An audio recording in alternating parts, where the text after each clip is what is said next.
ಏಯ್ ಎದ್ದೇಳ, ಲೇಟ್ ಆಯ್ತು, ಇನ್ನೂ ಮಲಗಿದ್ಯಾ? ಅಯ್ಯೋ ಸೋಂಬೇರಿ, ನಾನು ಹೇಳಿದ್ರೆ ನೀನು ಕೇಳಲ್ಲ, ಹೇಳೋರು ಹೇಳಿದ್ರೆ ನೈರು. ಹಲೋ, ಯಾರು? ನಾನು ನಿಮ್ಮಮ್ಮ. Hello mummy, good morning. ಸಾಕು ಗುಡ್ ಮಾರ್ನಿಂಗ್. ಇಷ್ಟೊತ್ತಾದರೂ ಇನ್ನೂ ಎದ್ದೇಳದೆ ಹಾಗೆ ಮಲಗಿದೆಯಲ್ಲ, ಸ್ವಲ್ಪನಾದರೂ ಜವಾಬ್ದಾರಿ ಇದೆ ನಿಂಗೆ. ಅದಕ್ಕೆ ಅಲ್ಲಿರಬೇಡ, ಮನೆಗೆ ಬಂದ್ಬಿಡು ಅಂತ ಹೇಳಿದ್ದು. ಇಲ್ಲ, ಇವತ್ತಷ್ಟೇ ಲೇಟಾಗಿ ಎದ್ದೇಳಿದ್ದು. ನೀನು ಈ ಸಲ ಮನೆಗೆ ಬಾ, ಮಾಡ್ತೀನಿ. ಇಲ್ಲ ಮಮ್ಮಿ. ಹಲೋ ಹಲೋ, ಆಯ್ತಾ ಪೂಜೆ ಚೆನ್ನಾಗಾಯ್ತಾ?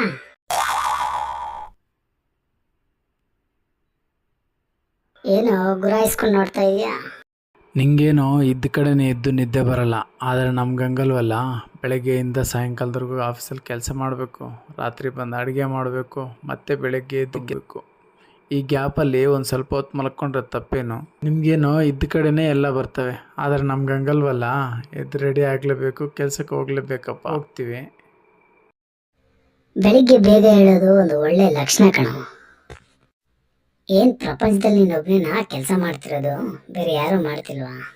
ಎದ್ದೇಳ, ಬೇಗ ರೆಡಿಯಾಗ. ಎದ್ದೇಳ್ತೀವಿ. ಎದ್ದೇಳಕ್ಕೆ ಅಂತ ತಾವು ಕೈ ಕಾಲು ಕೊಟ್ಟಾಯ್ತು, ಎದ್ದೇಳ್ಸಕ್ಕೆ ಅಂತ ಇತ್ತು ಅಲಾರಮೂ ಹೊಡೆದಾಯ್ತು.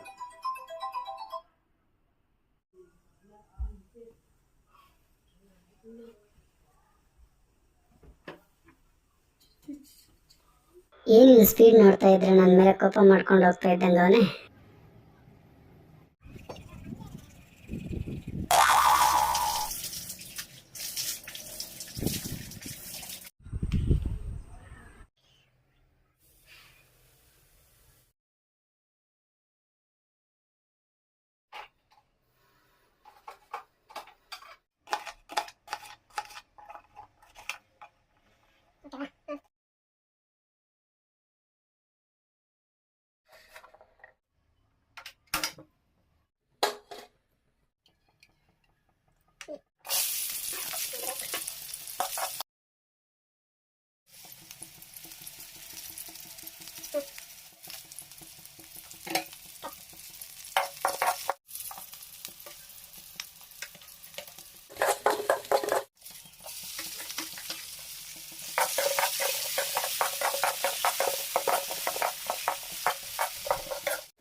ಅಬ್ಬಬ್ಬಬ್ಬ, ವಾಸನೆ ಏನೋ ತುಂಬಾ ಚೆನ್ನಾಗಿದೆ, ಆದರೆ ಟೇಸ್ಟ್ ಹೆಂಗಿರುತ್ತೆ ನೋಡ್ಬೇಕು. ಗಣೇಶ, ನೀನ್ ಯಾಕೆ ಇಲ್ಲಿಗೆ ಬಂದೆ?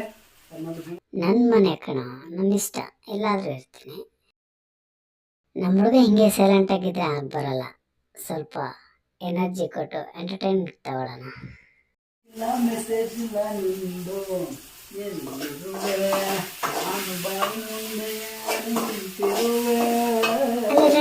ನೋಡ್ದಾ ಎಷ್ಟು ಚೆನ್ನಾಗಿ ಆಡ್ತವನೆ, ಸೂಪರ್. ಇನ್ನೊಂದ್ಸರಿ ಪ್ಲೀಸ್. ಗಣೇಶ, ಅಡುಗೆ ಮುಗೀತು, ನೋಡ್ಕೊಂತ ಇರು. ಹೋಗಿ ಸ್ನಾನ ಮಾಡ್ಬಿಟ್ಟು ಬರ್ತೀನಿ. ಸರಿ ಆಯ್ತು.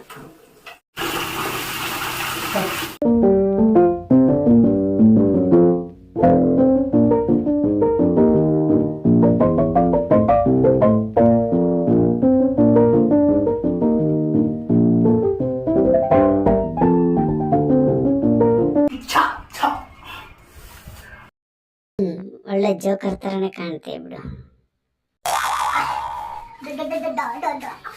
ಅಲ್ಲೇ ನೋಡ್ದಾ,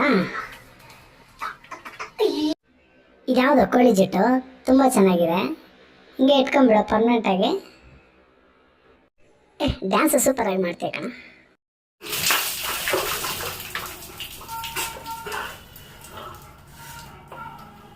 ಡಿಯರ್ ಗಣೇಶ, ಏನು ಹೇಳಪ್ಪ? ಪ್ರತಿದಿನ ನಾನು ನಿನ್ನ ಪೂಜೆ ಮಾಡದೇ ಇದ್ರೂ ಎದ್ದ ತಕ್ಷಣ ನಿನ್ನ ದರ್ಶನ ಅಂತೂ ಮಾಡ್ಕೊತೀನಿ. ಅದಕ್ಕೋಸ್ಕರ ಈ ಸಲನಾದರೂ ನಮ್ಮ ಬಾಸು ಪ್ರಮೋಷನ್ ಕೊಡೋ ಥರ ನೋಡಪ್ಪ, ಪ್ಲೀಸ್. ಸರಿ ಆಯ್ತು, ನೋಡೋಣ, ಹೋಗ್ಬಾ. ಆ ಥರ ಮಾಡಿದೆ ಅನ್ಕೋ, ಈ ಸಲ ನಿಂಗೆ ಸಾಕು ನಿಲ್ಸು.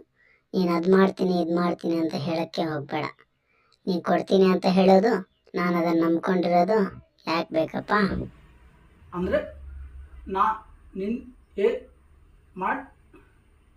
ಏನು ಮಾಡಿಲ್ಲ, ಹೆಂಗೆ ಮಾಡಿಲ್ಲ, ಎಷ್ಟು ಮಾಡಿಲ್ಲ. ಏನು ಮಾಡಿದೆ ಹೇಳು?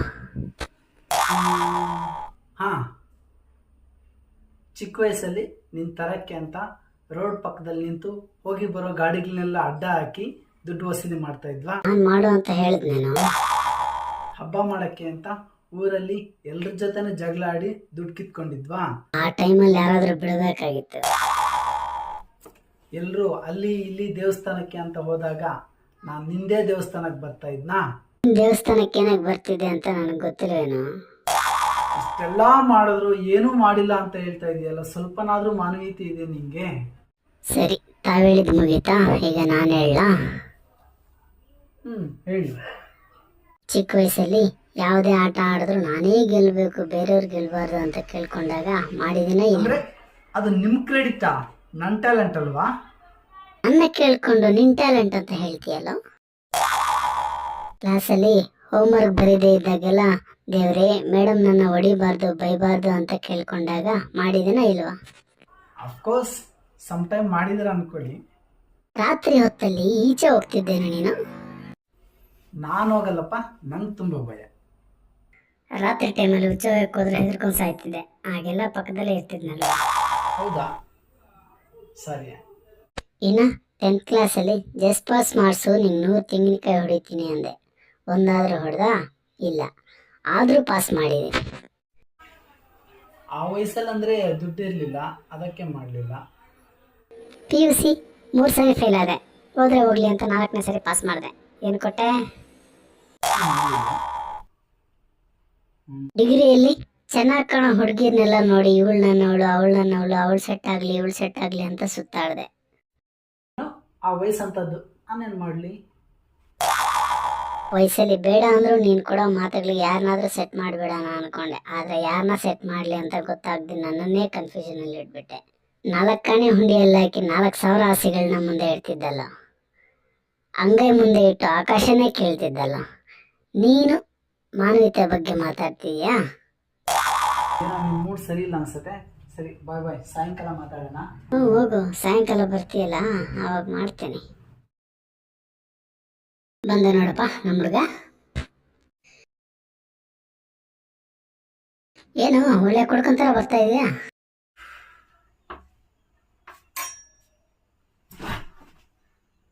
ಏನಾಯ್ತಪ್ಪ ನಿಮಗೆ? ಬಂದ ತಕ್ಷಣ ದಬ್ಬಾಕೊಂಡ್ಬಿಟ್ಟ, ಯಾಕೋ ಏನಾಯ್ತು? ಏನೂ ಆಗಿಲ್ಲ. ಒಂದು ಅರ್ಧ ಗಂಟೆ ಡಿಸ್ಟರ್ಬ್ ಮಾಡ್ದಿರ ಇದ್ರೆ ಸಾಕು. ಸುಸ್ತಾಗ್ತಿದೆ, ರೆಸ್ಟ್ ತಗೋಬೇಕನ್ನಿಸ್ತಿದೆ. ಪ್ಲೀಸ್. ಸರಿ.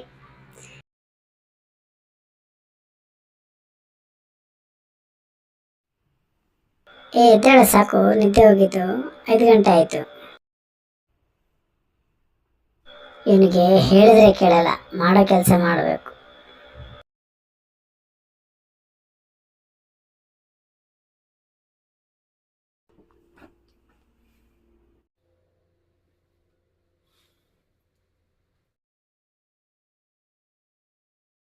ನೋಡು, ಈಗ ಬಂದ ದಾರಿಗೆ ಅಷ್ಟು ಕೇಳ್ಕೊಂಡೆ ಎದ್ದಾಳದ್ನಾ.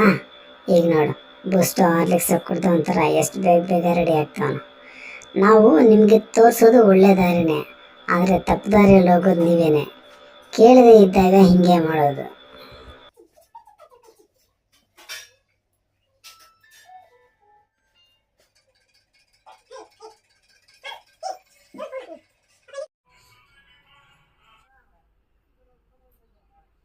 ಏನಾಯ್ತು ನನಗೆ? ಬಟ್ಟೆ ಎಲ್ಲ ಚೇಂಜ್ ಆಗಿಬಿಟ್ಟಿದೆ. ಎದ್ದೇಳಕ್ಕೆ ಕಷ್ಟಪಡ್ತಿದ್ದಲ್ಲ, ಅದಕ್ಕೆ ಶಾಕ್ ಟ್ರೀಟ್ಮೆಂಟ್ ಕೊಟ್ಟು ಎದ್ದೇಳಿಸ್ಬೇಕಾಯ್ತು. ಇಂಥದ್ದಾದ್ರೆ ಮಾಡ್ತೀರಾ? ಅದೇ ಪಾಪ ಹುಡುಗ ಕಷ್ಟದಲ್ಲಿದ್ದಾನೆ, 5 ಕೋಟಿನೋ 10 ಕೋಟಿನೋ ಕೊಟ್ಟು ಲೈಫ್ ಸೆಟ್ಲ್ ಮಾಡೋಣ ಅನ್ನೋ ಆಲೋಚನೆ ಯಾವತ್ತಾದ್ರೂ ಬಂದಿದೆಯಾ? ಅಂದ್ರೆ ನಿನ್ ಪ್ರಕಾರ ದುಡ್ಡಿರೋನ್ ಕಷ್ಟ ಇರಲ್ಲ ಅಂತೀಯಾ? ಕಷ್ಟ ಇರುತ್ತೆ, ಆದರೆ ಆ ಕಷ್ಟನ ದುಡ್ಡಿಂದ ದೂರ ಮಾಡ್ಬೋದಲ್ವಾ? ಅದಕ್ಕೆ ರಾತ್ರಿ ಮಲಗಿರ್ಬೇಕಾದ್ರೆ ನನಗೆ ತುಂಬ ಗುಡ್ಡೆ ಆಗ್ಬಿಡು ಪ್ಲೀಸ್. ಸರಿ. ನಿಜನಾ? ಇಲ್ಲ, ನಿನ್ ಮುಖದಲ್ಲಿ ಸಂತೋಷ ನೋಡೋಣ ಅಂತ ಸರಿ ಅಂದೆ. ಹೌದಾ? ಕಳ್ಸು ಬೇಗ ಕಳ್ಸು.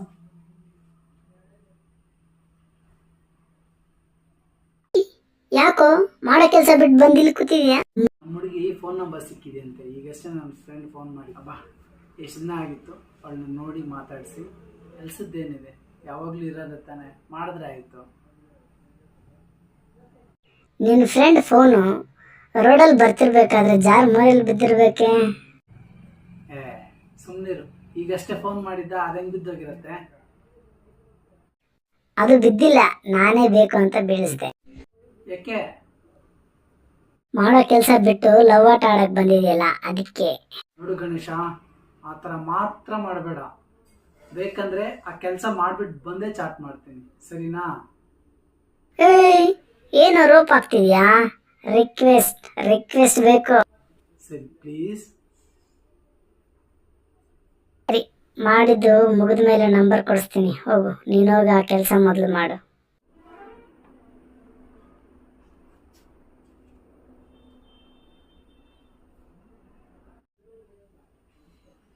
ಕೆಲಸ ಮಾಡಿದ್ದು ಮುಗೀತು, ಈಗಲಾದ್ರೂ ನಂಬರ್ ಕೊಡಿಸ್ತೀರಾ ಪ್ಲೀಸ್?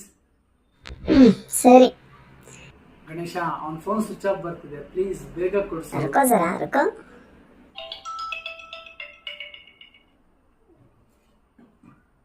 ಹಲೋ. ಸಾರಿ ಮಚ್ಚ, ರೋಡಲ್ಲಿ ನಡ್ಕೊ ಬರ್ತಿರ್ಬೇಕಾದ್ರೆ ಮೊಬೈಲ್ ಮೋರಲ್ಲಿ ಬಿದ್ದೋಗದ. ಹೆಂಗೋ ಅದರಲ್ಲಿ ನೀರು ಹೋಗಿರ್ಲಿಲ್ಲ, ಹೋಗಿದ್ದಿದ್ರೆ ಅಷ್ಟೇ ನನ್ನ ಫೋನು ಇರ್ತಿರ್ಲಿಲ್ಲ, ನಿಂಗೆ ಕೊಡಕ್ಕೆ ನಂಬರು ಇರ್ತಿರ್ಲಿಲ್ಲ. ಹೆಂಗೋ ದೇವ್ರ ದಯಿಂದ ನನ್ನ ಫೋನ್ ಸಿಕ್ತು.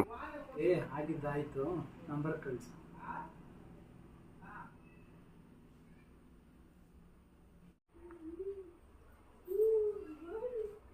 ಮಚ್ಚ, ನಂಬರ್ ಯಾರಿಗೂ ಕೊಡಬೇಡ. ಆ ಡಬ್ಬ ನನ್ನ ಮಗ ಕಾರ್ತಿಕ್ ಇದಾನಲ್ಲ, ಅವನಿಗಂತೂ ಕೊಡಲೇಬೇಡ. ನನಗೆ ಕಾಂಪಿಟೇಷನ್ ಬರ್ತಿದ್ದ, ಯಾವುದೊಂದಕ್ಕೂ ನೀನು ಡಿಲೀಟ್ ಮಾಡಿಬಿಡು. ಸರಿ ಮಚ್ಚ, ಆಯ್ತು. ಸರಿ ಆಯ್ತು.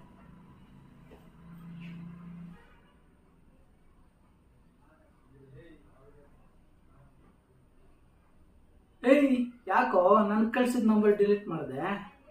ನೀನೇ ಅಲ್ವಾ ಯಾರಿಗೂ ಕೊಡಬೇಡ ಅಂತ ಹೇಳಿದ್ದು. ಅಯ್ಯ ಲೂಸ್ ನನ್ನ ಮಗನೇ, ನನಗೆ ಬಿಟ್ಟು ಬೇರೆ ಯಾರಿಗೂ ಕಳಿಸ್ಬೇಡ ಅಂತ ಹೇಳಿದ್ದು. ಸರಿ ಮಚ್ಚ, ಆಯ್ತು. ಸರಿ ಕಳಿಸು ಬೇಗ. ಹಾ ಜ್ಯೋತಿ. ಯಾರು ಜ್ಯೋತಿ? ಜ್ಯೋತಿ ಯಾರು ಅಂತ ನಿಂಗೆ ಗೊತ್ತಿಲ್ವಲ್ಲ? ನಾನು ಹೈಸ್ಕೂಲ್ ಓದ್ಬೇಕಾದ್ರೆ ನಮ್ಮ ಕ್ಲಾಸಲ್ಲಿ ನೋಡೋಕ್ಕೆ ಟಾಪ್ ಮೋಸ್ಟ್ ಫಿಗರ್, ಗೊತ್ತಾ? ಆಗ್ಲೇ ಹಂಗಿದ್ಲು, ಈಗ ಇನ್ನೂ ಹಿಂಗಿರ್ತಾಳೆ. ಅದಕ್ಕೆ ತಾವು ಓದೋ ಕಡೆ ಗಮನ ಕೊಡದೆ ಜಸ್ಟ್ ಪಾಸ್ ಆದ್ರೂ ಮಾಡಿ ಅಂತ ಕೇಳ್ಕೊಂಡಿದ್ದು. ಶುರು ಮಾಡು.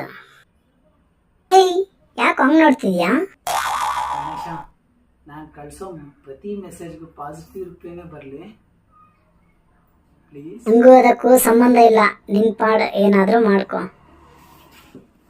ಓ ಹಂಗ? ಸರಿ, ಈ ವಿಷಯದಲ್ಲಿ ನೀನೇನು ಹೆಲ್ಪ್ ಮಾಡದೇ ಇದ್ರೂ ಪರವಾಗಿಲ್ಲ, ಆದರೆ ಸೀನ್ ರಿವರ್ಸ್ ಅಂತೂ ಮಾಡಬೇಡ. ಸರಿ, ನಿನ್ ಲವ್ ಮ್ಯಾಟ್ರಲ್ಲಿ ನಾನು ತಲೆ ಹಾಕಲ್ಲ, ಆದ್ರೆ ನೀನಾಗಿ ನೀನ್ ತಲೆ ಕೆಡ್ಸ್ಕೊಂಡ್ರೆ ನನ್ನಂತೂ ಹೆಲ್ಪ್ ಕೇಳ್ಬೇಡ, ಸರಿನಾ? ಹ್ಮ್.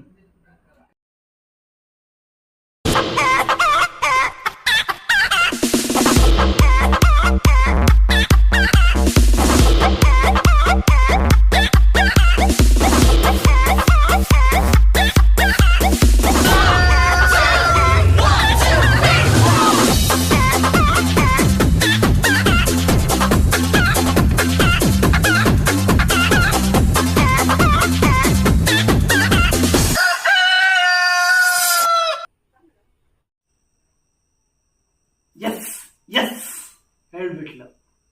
ಏನಂತ? ಗುಡ್ ಅಂತ. ಆಫ್ಟರ್ ಆಲ್ ಗುಡ್ಗೆ ಇಷ್ಟೊಂದು ಎಕ್ಸೈಟ್ಮೆಂಟಾ? ಆಫ್ಟರ್ ಆಲ್ ಗುಡ್ಡ. ನಿಂಗೆ ಗೊತ್ತಾ, ಹುಡುಗಿರು ಗುಡ್ಡ ಹೇಳಿದ್ರು ಲಡ್ಡು ಕೊಟ್ಟಷ್ಟು ಸ್ವೀಟ್ ಆಗಿರುತ್ತೆ. ಮತ್ ಲಡ್ಡು ಇಲ್ಲಿ ಪಂಚಾಕೋದು ನಿನ್ಗೆ ಅಲ್ಲಪ್ಪ, ನಂಗೂ ಬರ್ತದೆ. ಮತ್ತಿನ್ನೇನು, ಕಾಲ್ ಮಾಡಿ ಮಾತಾಡು, ಚಾಟಿಂಗ್ ಯಾಕೆ? ಕಾಲ್ ಮಾಡಿ ಮಾತಾಡೋಕ್ಕೆ ಐ ಫೀಲ್ ಶೈ. ಆದರೂ ಮೆಸೇಜ್ ಮಾಡಿದ್ರೆ ಇರೋ ಅಷ್ಟು ಎಕ್ಸೈಟ್ಮೆಂಟು ಕಾಲ್ ಮಾಡಿ ಮಾತಾಡಿದ್ರೆ ಇರಲ್ಲ, ಗೊತ್ತಾ? ಇವತ್ತಿಗೆ ಇಷ್ಟು ಸಾಕು, ಮಿಕ್ಕಿದ್ದು ನಾಳೆಯಿಂದ ಮಾಡೋಣ. ಯಾಕೆ ಗೊತ್ತಾ, ಜಾಸ್ತಿ ಹೊತ್ತು ಮೆಸೇಜ್ ಮಾಡಿದೆ ಅನ್ಕೋ, ಇವ್ನು ಬರೀ ಜಲ್ಪಾಟಿ ಅಂತ ಅನ್ಕೊಂಡ್ಬಿಡ್ತಾಳೆ. ಅದಕ್ಕೆ ದಿನದಿಂದ ದಿನಕ್ಕೆ ಮೆಸೇಜ್ ಇಂಪ್ರೂವ್ ಮಾಡ್ತಾ ಇರಬೇಕು. ಸ್ವಲ್ಪನೇ ಹಿಂದೆ ಬಿದ್ದು ಆಮೇಲೆ ಮುಂದೆ ಬಿದ್ದು ಒಂದೇ ಸರಿ ಬುಟ್ಟಿಗೆ ಹಾಕ್ಕೊಂಡೆ ಅನ್ಕೋ, ಆಗ ಪರ್ಮನೆಂಟಾಗಿ ನನ್ನ ಜೊತೆನೇ ಇರ್ತಾಳೆ. ಅಬ್ಬಬ್ಬಬ್ಬ, ಹುಡುಗಿರ ವಿಷಯ ಬಂದಾಗ ಎಲ್ಲರೂ ಜನರು ಆಗ್ತಾರಲ್ಲ. ಆದರೆ ಕೆರಿಯರ್ ವಿಷಯಕ್ಕೆ ಬಂದಾಗ ಯಾಕೆ ಕುಂಟೆ ಬಿಲ್ಲೆ ಆಡೋದು? ಲವ್ ಗೇಮ್ ಇದ್ದಂಗೆ, ಆಡಿದಷ್ಟು ಖುಷಿ ಇರುತ್ತೆ, ಗೆಲ್ತೀವನ್ನೋ ಕಾನ್ಫಿಡೆನ್ಸ್ ಇರುತ್ತೆ. ಲೈಫು ಎಕ್ಸಾಮ್ ಇದ್ದಂಗೆ, ಓದೋವಾಗ ಏನು ಓದಬೇಕು ಅನ್ನೋ ಕನ್ಫ್ಯೂಷನ್ನು, ಬರೆಯೋವಾಗ ಹೆಂಗೆ ಬರಿತೀವೋ ಅನ್ನೋ ಟೆನ್ಷನ್ನು, ಬರೆದಾದ್ಮೇಲೆ ರಿಸಲ್ಟ್ ಏನಾಗುತ್ತೋ ಅನ್ನೋ ಟೆನ್ಷನ್. ಇವತ್ತಂತೂ ಫುಲ್ ಖುಷಿಯಲ್ಲಿದ್ದೀನಿ. ಹೌದು ಗಣೇಶ, ನಮ್ಮ ಲವ್ ಸ್ಟೋರಿ ಬಗ್ಗೆ ನಿಮ್ಗೆ ಗೊತ್ತಿಲ್ವಲ್ಲ? ಗೊತ್ತು ಗೊತ್ತು ಗೊತ್ತು. ಆದರೂ ನನ್ನ ಲವ್ ಸ್ಟೋರಿ ಬಗ್ಗೆ ನಿಮ್ಗೆ ಹೇಳ್ಬೇಕು. ಬೇಡ ಅಂದ್ರೂ ಬಿಡಲ್ವಲ್ಲ, ಹೇಳು. ಹೈಸ್ಕೂಲ್ ಓದಬೇಕಾದ್ರೆ ಹುಡುಗಿ ನೋಡೋಕ್ಕೆ ತುಂಬ ಕ್ಯೂಟಾಗಿರೋಳು, ಚೆನ್ನಾಗಿ ಓದೋಳು, ಚೆನ್ನಾಗಿ ಕಾಣೋಳು ಕೂಡ. ಟೀಚರ್ಸ್ ಎಲ್ಲ ಅವಳನ್ನ ಮೂರ್ತಿ ಚಿಕ್ಕದಾದ್ರೂ ಕೀರ್ತಿ ಮಾತ್ರ ದೊಡ್ಡದು ಅಂತ ಹೇಳೋರು. ಟ್ಯಾಲೆಂಟೆಡ್ ಹುಡುಗಿ ಅನ್ಸುತ್ತೆ ಅದಕ್ಕೆ. ಟೀಚರ್ಸ್ ಏನೇ ಹೇಳಿದ್ರು ಅವಳನ್ನ ನೋಡಿ ಕಲೀರಿ ಅಂತ ಹೇಳೋರು. ಅವಳನ್ನ ನೋಡಿದ್ರೆ ನೋಡ್ಕೊಂಡೇ ಇದ್ದೋಗೋಣ ಅನ್ಸುತ್ತೆ. ಈ ಕಲಿಯೋದಲ್ಲಿ ಅವ್ರು ಹೇಳೋದೇ ಬೇರೆ ಉದ್ದೇಶ ಆದರೆ ಇವಂದೇ ಬೇರೆ ಆಲೋಚನೆ, ಅದಕ್ಕೆ ಹೇಳೋದು. 16ನೇ ವಯಸ್ಸಲ್ಲಿ ಕತ್ತೆ ಕೂಡ ಕುದುರೆ ಥರ ಕಾಣುತ್ತೆ ಅಂತ ಸುಮ್ಮನೆ ಹೇಳ್ತಾರ? ನಮ್ಮ ಕ್ಲಾಸಲ್ಲಿ ಹುಡುಗರು ಗಲಾಟೆ ಮಾಡಿದ್ರೆ ಏನು ಮಾಡೋರು ಗೊತ್ತಾ? ಏನು ಮಾಡೋರು? ಹುಡುಗಿರ ಪಕ್ಕದಲ್ಲಿ ಕೂರಿಸೋರು. ನಾನು ಮಾತ್ರ ಅವಳ ಪಕ್ಕದಲ್ಲೇ ಕೂತ್ಕೊತಿದ್ದೆ. ಹೊಡೆದ ಚಾನ್ಸ್. ಆಗ ನಾರ್ಮಲ್ ಆಗಿ ಹೊಡ್ಕೊಳ್ಳೋ ನನ್ನ ಹಾರ್ಟ್ ಬಿಟ್ಟು ಹೆವಿಯಾಗಿ ಹೊಡ್ಕೊಳ್ಳೋದು. ಆದರೂ ಚೆನ್ನಾಗಿದೆ. ಚೆನ್ನಾಗಿರುತ್ತೆ. ಯಾಕೆ ಚೆನ್ನಾಗಿರಲ್ಲ? ನಿಂಗೆ ಅಲ್ಲ, ಎಲ್ರಿಗೂ ಚೆನ್ನಾಗಿರುತ್ತೆ. ಹುಡುಗಿ ಮೇಲೆ ಪ್ರೀತಿ ಇದ್ರೆ ಎಷ್ಟು ಚೆನ್ನಾಗಿರುತ್ತೆ ಅಂತ ಅವಾಗಲೇ ಗೊತ್ತಾಗಿದ್ದು. ಹಿಂಗಾಗಿ ಹುಡುಗರೆಲ್ಲ ಕೆಟ್ಟೋಗೋದು. ಯಾವಾಗ ಅವಳ ಪಕ್ಕದಲ್ಲಿ ಕುತ್ಕೋತಿದ್ನೋ ಆವಾಗಿಂದ ಅವಳ ಬ್ಯಾಗಲ್ಲಿ ಒಂದೊಂದು ಐಟಮ್ ಕಳೆದೋಗೋದು. ಅದಂಗೆ ಸಮಥಿಂಗ್ ರಾಂಗ್. ಅಂದರೆ ನಾವೇ ಕಳ್ತನ ಮಾಡಿ ನಾವೇ ಇಡ್ತಾ ಇದ್ವಿ. ಓಹೋ, ಅದು ವಿಷಯ. ಈ ಕಳ್ಳ. ಅವಳ ನಡೆ, ಅವಳ ನೋಟ, ಅವಳ ನಗು, ಅವಳ ಕೋಪ. ಇದೇನಿದು ಒಳ್ಳೆ ಪ್ರೇಮಿ ಥರ ಕವಿತೆ ಹೇಳ್ತಾವನಲ್ಲಪ್ಪ. ಒಬ್ಬೊಬ್ಬೊಬ್ಬ, ಪ್ರಪಂಚದಲ್ಲಿ ಎಲ್ಲರೂ ಹೋದ್ರೂ ಅವಳೊಬ್ಬಳ ಜೊತೆಗಿದ್ರೆ ಸಾಕು ಅನ್ಸೋದು. ನಾನು ಕವಿಯಾಗಿದ್ರೆ ಬುಕ್ಕಲ್ಲಾದರೂ ಬರೀತಿದ್ದೆ, ಅದಕ್ಕೆ ಆಗಲಿಲ್ಲ. ಡೈರೆಕ್ಟರ್ ಆಗಿದ್ರೆ ಫಿಲಮಲ್ಲಾದರೂ ತೋರಿಸ್ತಿದ್ದೆ, ಅದಕ್ಕೆ ಇವನ್ನೇನು ಮಾಡಿಲ್ಲ. ನೀವು ಹೇಳಕ್ ಹೋಗ್ಬೇಡಿ. ಯಾವುದೂ ಆಗಲಿಲ್ಲ, ಅದಕ್ಕೆ ನಾನು ಮನಸ್ಸಲ್ಲೇ ಉಳಿಸ್ಕೊಂಡ್ಬಿಟ್ಟೆ. ಮಾಡಿದ್ಲೇನು? ಹೊಸ ಮಾಡೋ ಮನಸ್ಸದ್ದಿದ್ರೆ ಆದರೂ ಬರೀತಿದ್ದೇನೋ. ಆದರೆ ನಡ್ಕೊಂಡು ಕ್ಲಾಸ್ಗೆ ಬಂದ್ಬಿಟ್ಲು, ನಗ್ನಗ್ತಾ ನನ್ನ ಮನ್ಸನ್ನು ಕದ್ಬಿಟ್ಲು, ಕೊನೆಗೂ ದೂರ ಆಗ್ಬಿಟ್ಲು. ಮತ್ತೆ ಟಚಲ್ಲಿ ಬಂದ್ಲಲ್ಲ. ಅದಕ್ಕೆ I am so happy today. ಒಂದು ವೇಳೆ ಅವಳು ಮದುವೆ ಆಗಿದ್ರೆ